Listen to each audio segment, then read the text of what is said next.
নমস্কার, আশা করি সবাই ভালোই আছেন।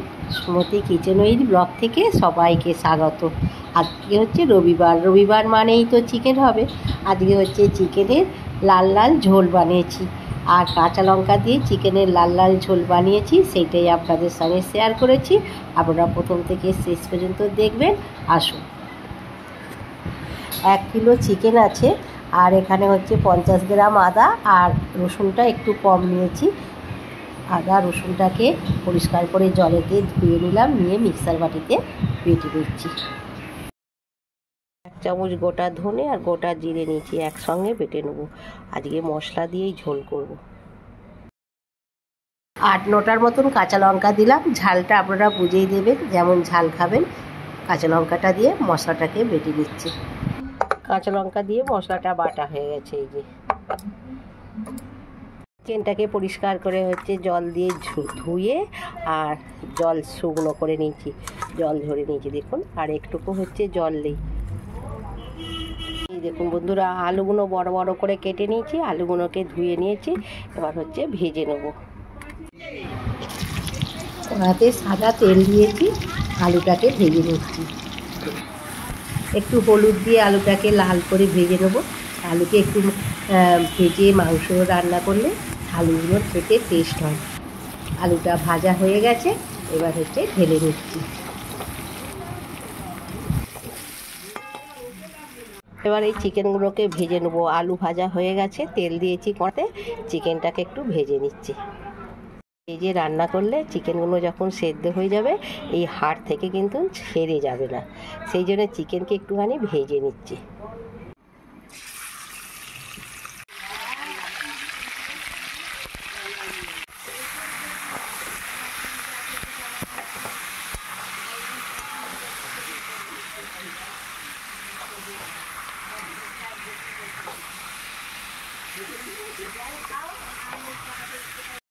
চিকেনটাকে একটু তেলের মধ্যে ভেজে নিচ্ছি। 1-2 মিনিট ভাজার পর চিকেনের কালারটাই আলাদা হয়ে যাবে। আর শুনতেই পাচ্ছেন হচ্ছে বাড়িতে সবাই মেয়েরা গল্প করছে, পাশের ঘরে বসে বসে সব গল্প করছে। আর সবার আওয়াজ পাবেন, রাস্তার ধারে বাড়ি, গাড়ি যাওয়ার আওয়াজ পাবেন, আর পাশে আমাদের মন্দির আছে, মন্দিরে ঘন্টারও আওয়াজ পাবেন।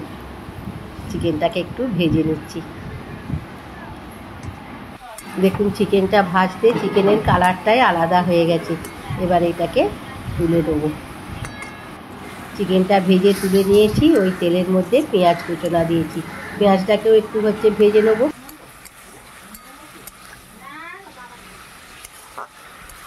পেঁয়াজটা অনেকটাই লাল হয়ে গেছে, এবার টমেটো কুচনা দিচ্ছি। টমেটোটাকে একটু পেঁয়াজের সঙ্গে ভেজে নেব। আর একটু হচ্ছে লবণ দিয়েছিলাম, সেই জন্য টমেটোটা তাড়াতাড়ি নরম হয়ে গেছে। অল্প হলুদ গুঁড়ো দিলাম, আর কাশ্মীরি লঙ্কার গুঁড়ো দিচ্ছি। এটা ঝাল হবে না, রঙের জন্য দিচ্ছি।